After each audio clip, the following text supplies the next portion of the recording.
Hello বন্ধুরা, তোমরা সবাই কেমন আছো? আশা করি তোমরা সবাই খুব ভালো আছো আর আমিও ভালো আছি। আজকে একটা নতুন ভ্লগ নিয়ে এসেছি। ব্লগটা স্কিপ না করে পুরো ভিডিওটা দেখো, আশা করি তোমাদের খুব ভালো লাগবে। এটা ছিল আমার একটা লেহেঙ্গার ব্লাউজ। হ্যাঁ, ব্লাউজটা আমি নিজেই বানিয়েছি।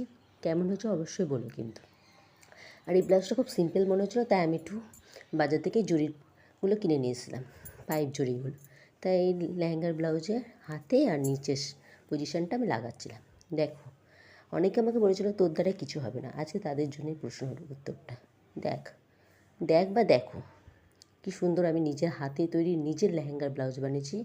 আবার সুন্দর করে পুঁতি লেস বানিয়ে লাগিয়েছি। কেমন হচ্ছে অবশ্যই বলো কিন্তু। Like, comment, share and subscribe করো কিন্তু বন্ধুরা। দেখো, বললে লোককে যে তোর দ্বারা কিচ্ছু হবে না, তাদের জন্য। কখনো কাউকে ছোট করো না, একসময় সে নিজেই দাঁড়াবে। আজ আমি নিজের ব্লাউজ নিজে বানাই, নিজে পরি, নিজেকে অনেক গর্ব মনে